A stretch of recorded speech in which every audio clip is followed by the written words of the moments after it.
In 1968, a professor of visual communication at the University of Florence was questioned by one of his students. Can we define cinema as a language, or can we say a plan in cinema is like a word in literature? Answering these questions developed a book. That professor was Umberto Eco, and the book is The Absence of Structure, an essential book in the semiotics of cinema.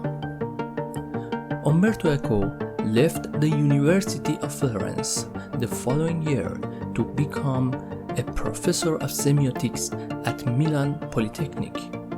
Umberto Eco criticized the idea that signifier and signified in cinema are the same thing, which was Christian Metz's idea. Also, Umberto Eco explained a plan in cinema is not like a word in literature, which was Pier Paolo Pasolini's idea. So how can we describe the language of cinema? Is there anything such as the language of cinema? However, can we use semiotics not as a critical point of view, but as a tool for creating a screenplay? I taught cinema for more than 15 years. Then I decided to change my platform to YouTube. So this is Free Film School, and today I want to talk about outside elements of drama. The screenplay is usually considered a generic and intermediate hybrid text that does not claim the artistic autonomy of real literature, such as a novel or poem. The screenplay was initially written for a particular audience, the potential makers and financier of a future film, who read the screenplay as a blueprint for the project. The script only reaches the audiences in the cinema theater. They see what filmmakers create and perform on the screen, so a screenplay has not a direct way of communicating with the audience. We need something between, some road, some track, and some channel to make contact between the screenwriter and the audience. I want to use semiotics to describe the channels we have for telling a story with a screenplay, especially the ideas of Umberto Eco. When the audience thinks about a story, unconsciously understands the inside elements of drama. We discussed about inside elements of drama in another video. I put the link to that video in the description below. But the question is how the audience understands that the story. Some channels help us to make a communication. I want you to think about the last movie you saw. How you remember the plot and characters enables you to guess those channels. It looks so easy, but finding that in the theoretical cinema and semiotics took almost 70 years. We call these communication channels the outside elements of drama, because the drama with these elements make shape on the screen. We have 6 elements in outside elements of drama. Outside elements, unlike inside elements of drama, have no priority. The first channel for shaping the drama on the screen is the image. In the first act of Saving Private Ryan, there is a scene that the entire story gets shaped on the screen just with the image and movement. We see the middle-aged woman in her home, the image of a mother. there is a flag with 4 stars. Each means a man of this family is in service. She notices the military car is going to her home. When she sees the priest, she understands what happened. Then she can't stand anymore, and she sits on the floor. The entire scene is designed with precise images. In this scene, the screenwriter uses 2 channels for telling the story: image and movement. We, as audiences, understand a plot, some characters, and a tragic event with image and movements. And the second channel to communication between writer and audience is the movement. Movement is one of the essential and one of the most important outside elements of drama. The big difference between cinema and painting or cinema and photography is the movement. We have 3 types of movement in the cinema. First, movements of subjects. When characters or natural elements in the frame start moving, we are telling the story with these movements. These movements change the meaning of the story and make the story move forward. The second type of movement is related to the camera.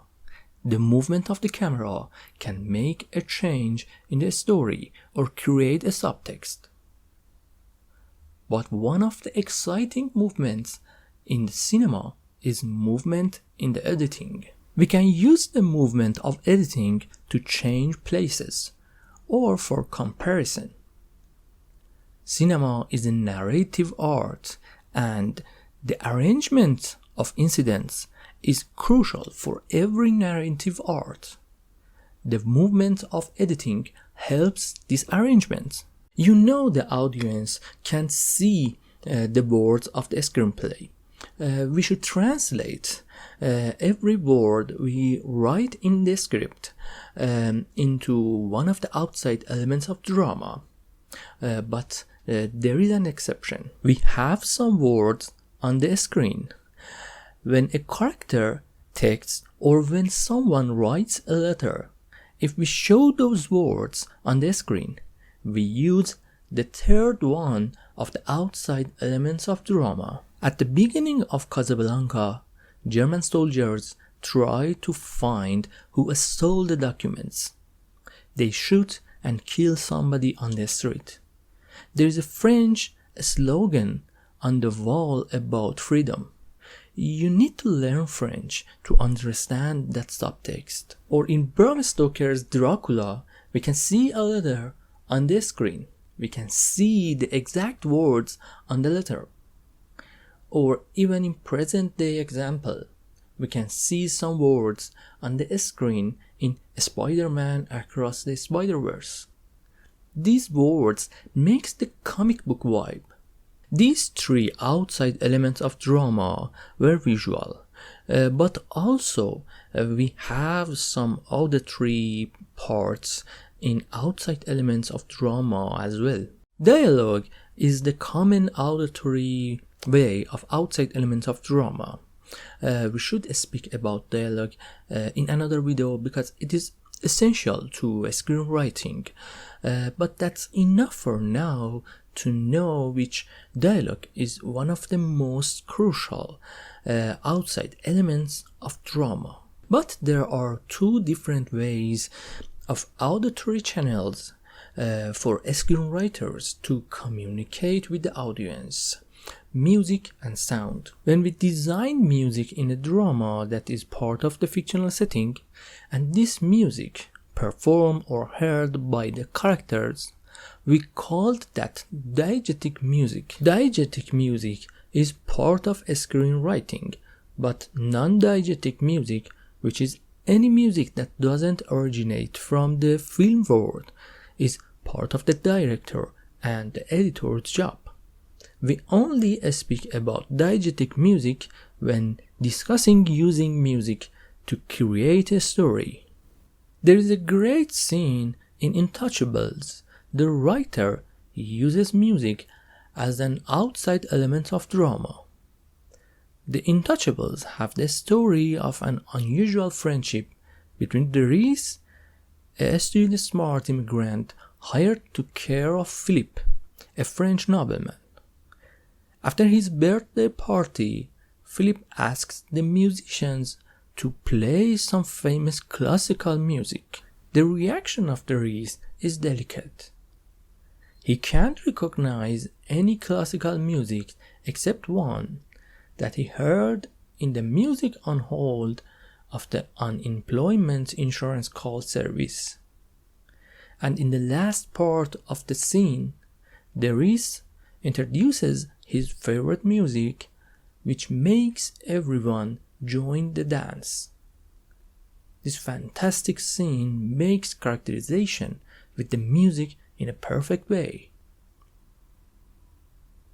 So sometimes we can shape the story with diegetic music. And the sixth part of outside elements of drama is sound. When screenwriters tell a story with sound, they usually create an off-screen world for drama. In The Child, an extraordinary movie by the Darden brothers, a scene is designed based on sound. The story is about a teenage couple, Sonia and Bruno, who have an unwanted baby. In a scene, Bruno decides to sell the baby. All the process of selling the baby is off screen and presented to the audience with the sound. Another famous example is one of the first scenes in A Man Escape by Robert Bresson. The protagonist wants to escape. He is in the car. He jumps out of the vehicle at the perfect time on the crossroad. Again, all the process of unsuccessful escape is off screen and presented to the audience with the sound. At the end of this video, let's use one of the best scenes in the history of cinema to analyze outside elements of drama in a practical example, the opening scene of The Dark Knight. Thank you.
So as a result, we have 6 channels or 6 outside elements of drama.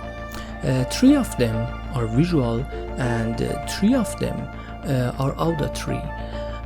These 6 channels are the only ways for screenwriters to communicate with the audience. When we think about a story and want to create a drama, we should translate that story to these 6 channels. A good screenwriter can think about a story only with outside elements of drama. Do you think can use outside elements of drama for writing a screenplay? Can you think about a story just with these 6 elements? I suggest you as a practice to try this method and write a scene with outside elements of drama.